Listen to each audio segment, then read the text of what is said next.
నమస్తే. Welcome to Leo. మనతో ఉన్నారు డాక్టర్ శ్యామ్ ప్రసాద్ గారు. సార్ నమస్తే. నమస్తే. మనం చూసుకుంటే ఇద్దరు యంగ్ లీడర్స్‌ని తీసుకోవచ్చు. ఏపీలో ఇప్పుడు టీడీపీ నుంచి చూసుకుంటే మనకి నారా లోకేష్ గారు, అదేవిధంగా చూసుకుంటే వైసీపీ అధినేత వైఎస్ జగన్మోహన్ రెడ్డి గారు. యువతకి ఎవరు సరైన బాటను వేస్తున్నారంటే మనకి ఎవరనేది చాలా క్లారిటీగా అనిపిస్తుంది. ఇటు నారా లోకేష్ గారు యువగలంచే యువతని ప్రశ్నించడం నేర్పించారు మళ్ళీ. అదేవిధంగా జగన్మోహన్ రెడ్డి గారు చూసుకుంటే అసలుకి రప్పరప్ప అంటున్నారు. మరో పక్క వచ్చేసరికి అసలు రాష్ట్రానికి రాజధాని లేదంటున్నారు. ఎలా చూడాలంటారు వీళ్ళిద్దరిని? విభజిత ఆంధ్రప్రదేశ్లో 2014లో తెలుగుదేశం గవర్నమెంట్ ఫామ్ అయిందనమాట. ఆ టైంలోనే వైఎస్ఆర్సీపీ ఫస్ట్ టైం ఎలక్షన్స్లో కంటెస్ట్ చేశారు. 2014లో 67 సీట్లు వచ్చినాయి వైఎస్ఆర్సీపీ. 67 సీట్లు వస్తాయి చాలా ఆశ్చర్యం. అతను పాదయాత్ర చేశాడు. జైల్లో దగ్గర 16 నెలలు జైల్లో ఉన్న వ్యక్తికి 67 సీట్లు ఇచ్చారంటే మేము చాలా ఆశ్చర్యపోయాం. అసలు ఎందుకు ఎలా వేశారు 67 సీట్లు, ఎలా వచ్చినాయి అనేది పరిశీలించుకోవాలి తెలుగుదేశం గవర్నమెంట్.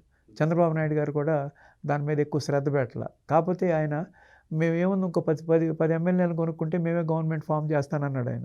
వైఎస్ఆర్సీపీ మన జగన్మోహన్ రెడ్డి గారు దానికి కొంచెం సీరియస్గా రియాక్ట్ అయ్యి దగ్గర ఒక 23 మంది ఎమ్మెల్యేలని వైఎస్ఆర్సీపీ నుంచి తెలుగుదేశంలో తీసుకొచ్చి ఒక పెద్ద రాంగ్ స్టెప్ తీసుకొచ్చారు. దానివల్ల కొంచెం బ్యాడ్ నేమ్ వచ్చింది. పబ్లిక్లో కూడా బాగా బ్యాడ్ నేమ్ వచ్చింది అనమాట. ఎమ్మెల్యేలను కొనుక్కున్నారు, లేకపోతే మినిస్టర్ పదవులు ఆశపెట్టి తీసుకున్నారు గవర్నమెంట్ కానీ. ఆ విధంగా తెలుగుదేశం గవర్నమెంట్ కొంచెం వెనకబడింది. ఆ సందర్భంలోనే నేను నాకు ఒక ఛాన్స్ ఇవ్వండి అని చెప్పి నేను అది చేస్తాను, సిపిఎస్ రద్దు చేస్తాను, వారంలో నేను అది చేస్తాను, ఇది చేస్తానని తీర్చలేని అన్నీ చెప్పేశాడు పబ్లిక్. వాళ్ళంతా నమ్మారు. మద్యపాన నిషేధం చేస్తేనే ఓటు అడుగుతాను, ఇలాంటి హామీలన్నీ ఇచ్చి ఒక ఛాన్స్ అనే పదంతో ఒక ఛాన్స్ ఇచ్చి చూద్దాం ఏం పోతుందిలే అనుకుంటే చివరికి అమరావతి రీజియన్, క్యాపిటల్ రీజియన్లో కూడా మంగళగిరి, తాడికొండ నియోజకవర్గాల్లో కూడా వైఎస్ఆర్సీపీ గెలిచిందనమాట. ఒక ఛాన్స్ మహిమది 2019లో. ఆ ఛాన్స్ మహిమ ఏమో కానీ 2019 నుంచి 2024 వరకు రాష్ట్రం సర్వనాశనం అయిపోయింది. ఒక విధ్వంసంతోనే స్టార్ట్ చేసింది ఆ పరిపాలన. అది ప్రజావేదికను కూల్చడంతోనే స్టార్ట్ చేశాడు. ఏ విషయంలోనూ, మద్యం విషయంలో ఎక్కడ భారతదేశంలో ఎక్కడా లేని బ్రాండ్స్ అన్నీ మద్యం ఉపయోగించి ఆ మద్యాన్ని తయారు చేసి కొన్ని లక్షల మంది ఆరోగ్యాలు చెడగొట్టాడు. విపరీతమైన రేట్లు పెట్టారు. జనరల్గా ఉండే బ్రాండ్స్, ఈ మద్యం బ్రాండ్స్, మిగతా రాష్ట్రాల్లో అమ్మే బ్రాండ్స్ ఆంధ్రప్రదేశ్ రానియకుండా చాలా పెద్ద కుంభకోణాలు చేశారు. ఇసుక కుంభకోణాలు చేశారు. కుంభకోణాలు అందరినీ, దళితుల్ని, ముఖ్యంగా దళితుల మీద దాడి ఎక్కువ జరిపారు. డాక్టర్ సుధాకర్ అని, ఇక్కడ సుబ్రహ్మణ్యం డ్రైవర్ అని, రకరకాల అటు చెప్పుకుంటూ పోతే చాలా ఉన్నాయి అన్నమాట. ఈ అరాచక, అధర్మం, దుర్మార్గమైన పరిపాలన ప్రజలు భరించలేక ఆ గవర్నమెంట్ని 151 సీట్ల నుంచి 11 సీట్లకి దించారనమాట. దించిన తర్వాత అయినా సరే నేను బటన్ నొక్కుతున్నాను, సంక్షేమం చేశాను, ఓట్లు ఏం చేస్తారనే ఒకే ఒక్క ఆలోచనతో ఉన్నాడు తప్పితే మనం రాష్ట్రాన్ని లా అండ్ ఆర్డర్ ఎలా ఉంది, డెవలప్మెంట్ ఉందా, యూత్కి ఉద్యోగాలు తెప్పించామా, ఈ ఆలోచనలు ఏ రోజు లేవు. ఉన్న పరిశ్రమలో కూడా పోగొట్టడానికి కారణమయ్యాడు అనమాట. దాన్ని చాలా గొప్పగా చెప్పుకున్నాడు. ఎవరైనా ఏ పబ్లిక్ అయినా సరే 5 కోట్ల మంది ఆంధ్ర ప్రజలు ఒక్కళ్ళైనా సరే నోరుప్పి మాట్లాడితే భయపడ్డారు నోరుప్పి మాట్లాడటానికి. స్వాతంత్రం కోల్పోయారు. ఎవరికి మాట్లాడే హక్కు కూడా పోయింది 2019, 2024లో. అందువల్లే ప్రజలందరూ జగన్ని ఓడించారు. చంద్రబాబు నాయుడు గారిని గెలిపించారు అనే దానికంటే కూడా జగన్ని ఓడించారు. 151 సీట్ల నుంచి 11 సీట్లకు తీసుకొచ్చి అతని అరాచకాన్ని ఆపగలిగారు అనమాట. ఇప్పుడు అయిపోయిన తర్వాత 11 సీట్లు వచ్చి 2024 వచ్చిన తర్వాత కూడా అతని యొక్క వ్యవహార శైలిలో మార్పు లేదు. నాకు 11 సీట్లు ఎందుకు వచ్చినాయి, నేనేం తప్పులు చేశాను అనేది అతని రియలైజేషన్ ఎప్పుడూ లేదు. తను ఎప్పుడు దాన్ని పరిశీలించుకోవాలి. ఎక్కడెక్కడ తప్పులు జరిగినాయి, ఎందుకు ప్రజలు ఎంత ఘోరంగా నన్ను తిరస్కరించారు అనేది అతను ఆలోచించకుండా ఇప్పుడు తెనాల్లో ఆ రౌడీలను పరామర్శించడానికి వెళ్ళాడు. అట్లాగే మొన్న అతని పుట్టినరోజు నాడు రక్తం చిందిస్తే ఆ రౌడీలను కలుస్తాడు. అందరూ యాంటీ సోషల్ ఎలిమెంట్స్ ఎక్కువ మంది అతని చుట్టూ ఉన్నట్లుగా ప్రజలకు అర్థమైందనమాట. అదొకటే కాక రాజధాని విషయంలో కూడా నేను ఈ రాజధానిలోనే ఇల్లు కట్టుకున్నాను, నాకు ఓటేయండి, నేను అమరావతి రాజధాని అని అసెంబ్లీ సాక్షిగాను కోరుకున్నాడు. ఎక్కువ ఏరియా కావాలని.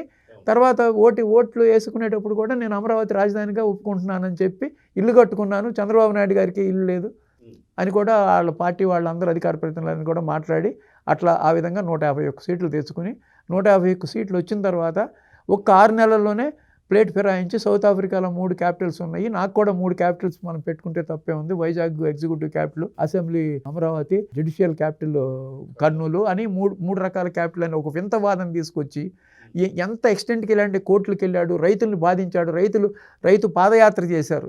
అమరావతి నుంచి న్యాయస్థానం టు దేవస్థానం అని బ్రహ్మాండమైన పాదయాత్ర చేశారు. రైతు విపరీతమైన స్పందన వచ్చింది ప్రజల్లో.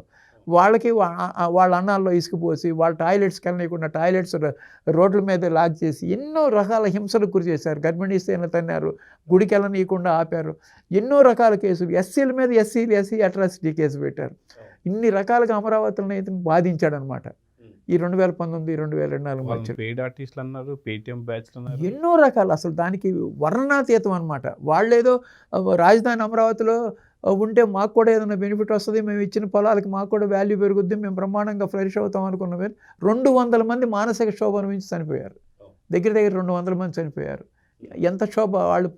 వాళ్ళ తాతల దగ్గర నుంచి ఎకరం అవ్వచ్చు, అరెకరం అవ్వచ్చు, 2 ఎకరాలు అవ్వచ్చు, అయినా సరే మరి మానసికమైన బాధతో చనిపోయారు. అంత అరాచకం సృష్టించి చివరికి అధికారాన్ని కోల్పోయిన తర్వాత కూడా 11 సీట్లు వచ్చిన తర్వాత కూడా అతని వ్యవహార శైలి మారలా. 3 రాజధానులు వద్దని కోర్టులు చెప్పిన, ప్రజలు చెప్పారు. ప్రజలు మూకుమ్మడిగా 3 రీజియన్స్లోనూ తెలుగుదేశాన్ని గెలిపించారు, కూటమి ప్రభుత్వాన్ని. అయిపోయిన తర్వాత కూడా ఇంతవరకు రిలీజ్ అవ్వకుండా మొన్న కూడా ఓ ప్రెస్ మీట్లో అసలు క్యాపిటల్ అనే పదమే లేదు ఎక్కడ కాన్స్టిట్యూషన్లో అనేది ఒకటి మొదలు పెట్టుకొచ్చాడు. రెండోది రివర్ బేసిన్ అంటాడు. మూడోది అంటాడు ముఖ్యమంత్రి ఎక్కడ కూర్చుంటే అక్కడే క్యాపిటల్ అంటాడు. అసలు ఈ వింత వాదన ఏంటో ఎవరికి అర్థం కావట్లా.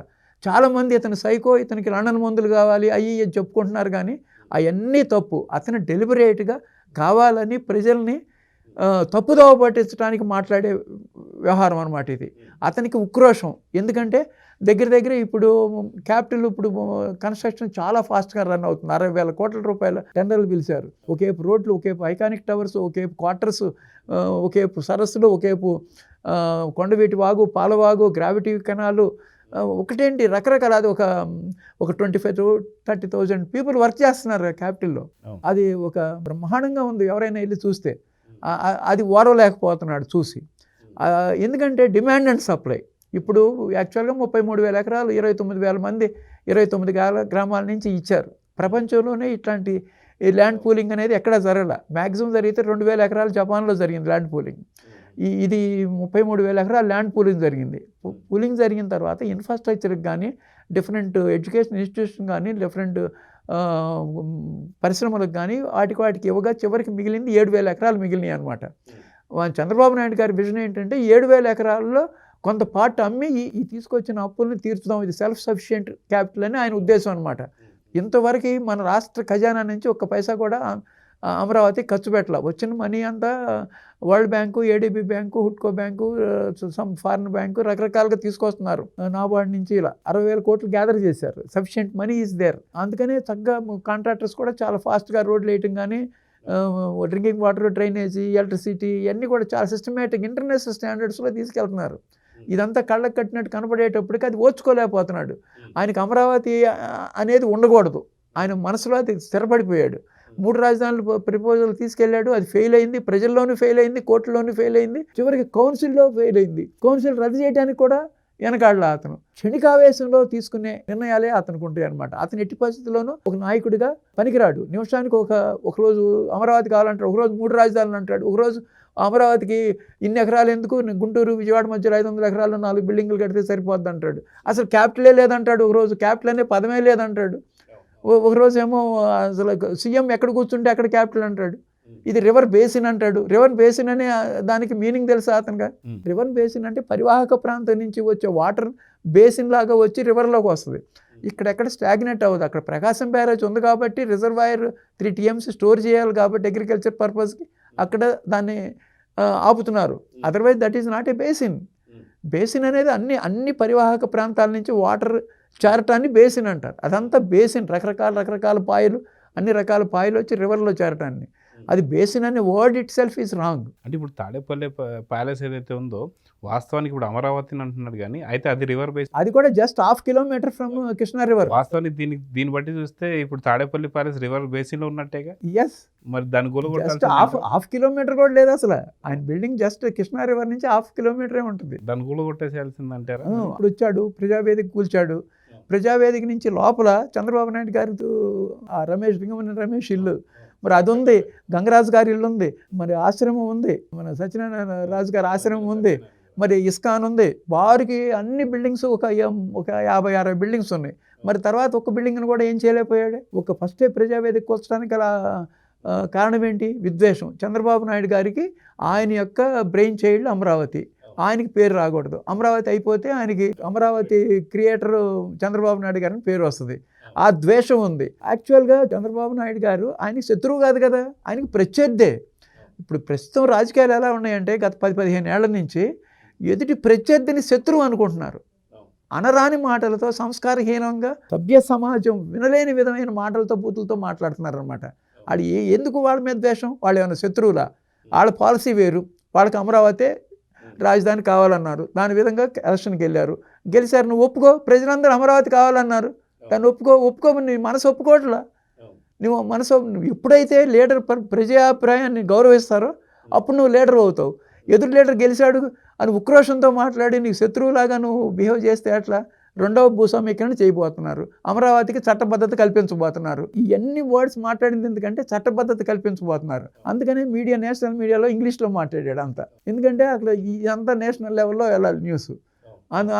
అందుకని అది ఒక కారణం. రెండోది ఏంటంటే రెండో భూస్వామీకరణ స్టార్ట్ చేస్తున్నారు. అక్కడ రైతుల్లో కన్ఫ్యూజన్ క్రియేట్ చేయాలి.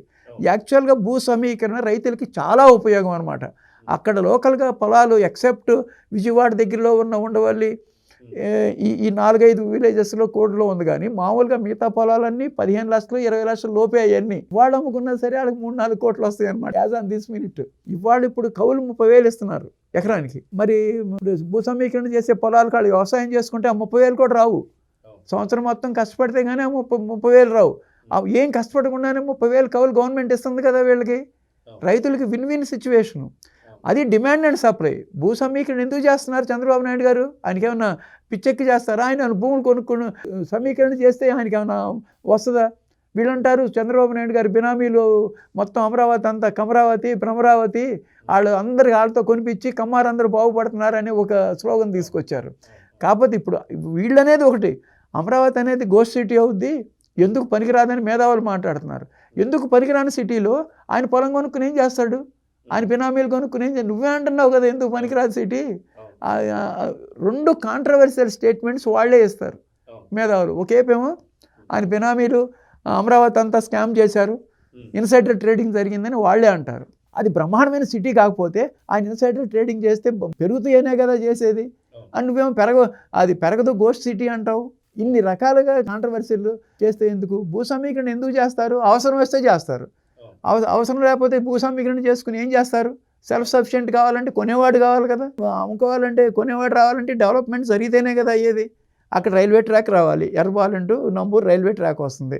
నేషనల్ ఇండియాలోనే టాప్ మోస్ట్ రైల్వే స్టేషన్ కడదామని ఆయన ఆశ. తర్వాత ఇంటర్నేషనల్ ఎయిర్పోర్ట్ మంచిది కడదామని ఆశ. ఎందుకు గన్నవరంలో ఎయిర్పోర్ట్ ఉంది కదా, ఇక్కడ ఇమీడియట్గా ఎయిర్పోర్ట్ కట్టడానికి అవకాశం ఏంటి అనేది వాదన. ఏది మేధావులు అనుకునేవాళ్ళు 5,000 ఎకరాలు ఇంత పంట భూములు, ఇంత ప్రమాణమైన భూములు తీసుకుని ప్రజల భూములని నాశనం చేస్తున్నారు చంద్రబాబు నాయుడు గారు అన్న. డిమాండ్ ఉంది కాబట్టి దాన్ని సమీకరణ చేస్తున్నారు. డిమాండ్ అండ్ సప్లైయే వెళ్తుంది. ఇప్పుడు ఇంకా 3 సార్లు కాదు 4 సార్లుగా 5 సార్లు గుంటూరు వరకు కూడా చేసుకున్నా ఆశ్చర్యపోవక్కర్లా. డిమాండ్ పెరుగుతున్న కొద్దీ అవుతుంది. ఇప్పుడు క్వాంటమ్ వ్యాలీ పెడుతున్నారు, క్వాంటమ్ వ్యాలీ 50 ఎకరాల్లో పెడుతున్నారు. క్వాంటమ్ వ్యాలీ క్వాంటమ్ కంప్యూటర్స్ కూడా తయారు చేసే స్టేజ్కి తీసుకెళ్తానంటున్నాడు ఆయన. ఆల్రెడీ ట్రైనింగ్ స్టార్ట్ చేశారు. మరి క్వాంటమ్ కంప్యూటర్ తయారు చేయాలంటే దానికి ఎన్ని వందల ఎకరాలు కావాలో. అలాగే ఇంకెన్ని కాన్సెప్ట్స్ వస్తాయో. స్పోర్ట్స్ సిటీ అంటున్నారు. ఇప్పుడు ఇక్కడ శంషాబాద్ పెట్టినప్పుడు హైదరాబాద్లో 5,000 ఎకరాలు ఎందుకు? దండక బేగంపేట ఎయిర్పోర్ట్లో బ్రహ్మాండంగా అన్నారు. ఇవాళ శంషాబాద్ ఎయిర్పోర్టు 3 పూలు 6 కాయలుగా రన్ అవుతుంది. ఎక్స్పాండ్ చేసుకోవడానికి ఎంతైనా వీలుంది. అట్లాగే ఫ్యూచర్ ఆలోచించి ముందు చేసుకుంటారు. ఇవాళ ఎయిర్పోర్ట్కి ల్యాండ్ పూలింగ్ చేయాలంటే కనీసం 6-7 months పడుతుంది, 5,000 acres కావాలంటే. మరి దాన్ని మళ్ళీ పర్మిషన్ తీసుకొచ్చి దాన్ని బిగిన్ చేయాలంటే ఇప్పుడు భోగాపురం 10 years పట్టింది. అవును. ఇప్పుడు మరి దానికి కూడా 10 years పడుతుంది కదా, 5,000 ఎకరాలు మినిమం 10 years పడుతుంది కదా. ప్రపోజల్స్ అనేవి బిగినింగ్లోనే తీసుకెళ్ళాలి. ఇప్పుడు డబుల్ ఇంజిన్ సర్కార్ ఉంది, మన సివిల్ ఏవియేషన్ మినిస్టర్ మన అతను, ప్లస్ ప్రైమ్ మినిస్టర్ మా డబుల్ ఇంజిన్ సర్కార్లో మన గవర్నమెంట్కి సంబంధించిన ఆయన. ఇంతమంది ఫేవరబుల్గా ఉన్నప్పుడే మనం అన్నీ చేసేసుకోవాలనే ఉద్దేశంతో ఆయన ఎన్ని ఎక్స్పాన్షన్ కోసం వెళ్తున్నాడు. రైతులకు కూడా అది చాలా ఆనందంగా ఇస్తున్నారు. కొంతమంది రైతులు ఆ పార్టీ వాళ్ళు ఉండొచ్చు, ఆ ఇవ్వపోయినందువల్ల నష్టమేం లేదు, అది మైనర్ పార్ట్ ఉంటుంది. ఇలా ఏంటంటే ఎక్స్పాన్షన్కి వెళ్ళినప్పుడు డిమాండ్ ఉంటేనే ఎక్స్పాన్షన్కి వెళ్తారు ఎవరైనా. డిమాండ్ లేకపోతే ఎందుకు వెళ్తారు ఎక్స్పాన్షన్కి? ఇక్కడ ల్యాండ్ చాలట్లా, 7,000 ఎకరాలు 6,000 ఎకరాలు ఏం సరిపోతాయి? ఇక్కడ central university, Hyderabad central university 3,000 ఎకరాలు ఉంది దగ్గర. ఉస్మాన్ యూనివర్సిటీ దగ్గర 3,000 ఎకరాలు ఉంది. 6,000 2 యూనివర్సిటీలు పెడితే సరిపోతుంది అది. అలా కాకుండా ఇది ఒక వినూత్నమైన క్యాపిటల్, వినూత్నమైన నగరంగా రూపొందించాలని ఆయన ఆశ ఇంటర్నేషనల్ స్టాండర్డ్స్లో. అది టైం పడుతుంది, ఓవర్ నైట్ అవ్వదు కదా ఏది. It will take 10 to 15 years. Pawan Kalyan garu అన్నట్టుగా 15 ఏళ్ళు మనం కలిసి ఉండాల్సిందే. కలిసి ఉంటేనే ఏ డెవలప్మెంట్ అందరికీ సక్సెస్ అవుతుంది. 23 లక్షల కోట్లు ఇన్వెస్ట్మెంట్స్ వస్తున్నాయి అంటే అది ఓవర్ నైట్ ఇవాళ రేపు సంవత్సరంలో తీసుకొచ్చారు MOUs. మరి అవన్నీ ల్యాండింగ్ అవ్వాలంటే కనీసం మినిమం 10 years పడుతుంది. ఏది మ్యానుఫ్యాక్చరింగ్ ఇండస్ట్రీస్ అన్ని. సాఫ్ట్వేర్ ఇండస్ట్రీస్ వేరు 1 or 2 yearsలో అవన్నీ దీంట్లోకి వచ్చేస్తే ల్యాండ్ అవుతాయి.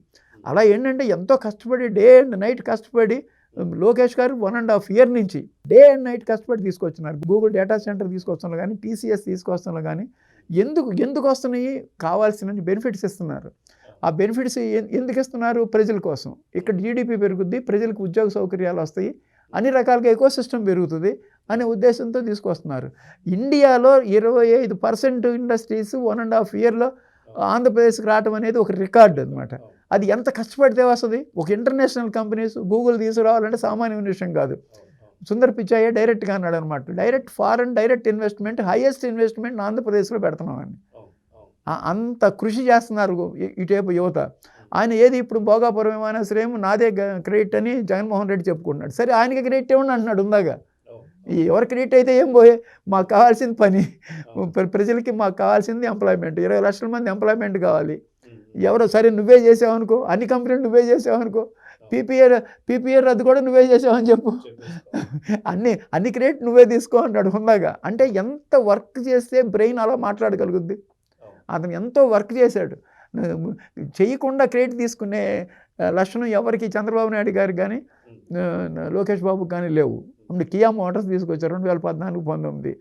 కందని సక్సెస్ అది. అనంతపూర్ అనేది ఇండియాలోనే డ్రాట్ డిస్ట్రిక్ట్, అది బాగా కరువు రాష్ట్రం, కరువు జిల్లా. అలాంటి కరువు జిల్లానే హార్టికల్చర్లో వరల్డ్ హబ్ చేయాలని చంద్రబాబు నాయుడు గారు ఇది 2014-19లో డ్రిప్ ఇరిగేషన్ పెట్టి చాలా సిస్టమేటిక్గా చేసుకుంటూ వస్తే 2019-24 డ్రిప్ ఇరిగేషన్ సబ్సిడీ మొత్తం తీసేశాడు ఈయన. ఎన్ని రకాల దుర్మార్గాలు చేశాడు ఈయన. మొత్తం నెగిటివ్ యాటిట్యూడ్ పర్సన్ అయితే Lokesh Babu positive attitude person. ఆయన ఏం చేద్దాం, ఏం చేస్తే మంచి, 20 లక్షల ఉద్యోగాలు ఎలా తీసుకురావాలి అని ఆలోచిస్తారు. ఈయన తీసుకొచ్చిన నేను చేశానని చెప్పుకుంటూ వెళ్తుంటాడు అనమాట. అది వాళ్ళిద్దరి మధ్యలో డిఫరెన్స్. అది కాక అది వితండవాదాలు, ప్రజల్ని కన్ఫ్యూజ్ చేయటం చేస్తారనమాట. ఎదుటి వ్యక్తి, పరిపాలించే వ్యక్తి మనకు శత్రువు కాదు, అతను మనకు ప్రత్యర్థి. అతను చేసే లోపాలు కన్స్ట్రక్టివ్గా క్రిటిసైజ్ చేయి. నువ్వు అమరావతిలో లోపాలు ఏంటి, కన్స్ట్రక్షన్ క్వాలిటీ సరిగ్గా ఉందా లేదా, అలాంటి చక్కగా ఇది ఇలా చేస్తే బాగుంటుంది, ఈ కంపెనీని తీసుకురండి, ఇలాంటి కంపెనీని తీసుకొస్తే బాగుంటుంది. వీరి మధ్య వింత వాదనగా కొన్ని కంపెనీలు ఇక్కడి నుంచి వెళ్ళిపోతున్నాయి అని చెప్పి కొన్ని అతనికి సంబంధించిన కంపెనీలు చెప్పుకుంటూ ఎంత ఫూలిష్నెస్ అది. భారతీయ సిమెంట్ చెప్తున్నాడంటే అర్థం. భారతీయ సిమెంట్ అంట, ఈ డాల్మియా సిమెంట్, వీటి గురించి చెప్తాడు ఆయన. చూద్దాం సార్, ఖచ్చితంగా మీరు అన్నట్టుగా యువత కూడా ఎవరిని ఫాలో అన్నది ఇప్పటికే డిసైడ్ అయిపోయింది. కానీ ఇప్పటికీ కూడా జగన్మోహన్ రెడ్డి ఇలాంటి వ్యాఖ్యలు చేస్తున్నాడంటే కనీసం ఎక్కడ కూడా ఆ 11 సీట్లలో ఇప్పుడు 1 లేదంటే 0 అని కూడా అర్థం కాని పరిస్థితి. అతను ఏంటంటే ప్రతి ప్రెస్ మీట్లో అది ఊబిలో ఉన్నాడు ఆయన. ఆ ఊబిలో ఒక అడుగు దిగుతున్నాడు, ఇంకో ప్రెస్ మీట్ పెడితే ఇంకో అడుగు దిగుతాడు. చివరికి ఈ 3 సంవత్సరాల తర్వాత ఇక లోపలికి వెళ్ళిపోతాడు. అది ఈ అమరావతి మీద చేసిన కామెంట్స్తో పూర్తిగా పతనానికి వెళ్ళిపోయాడని చెప్పి అయితే అంటున్నారు. సో చూద్దాం సార్ ఏం జరుగుతుంది. నమస్తే. ఓకే, నమస్తే. Please subscribe to Leo news for more videos.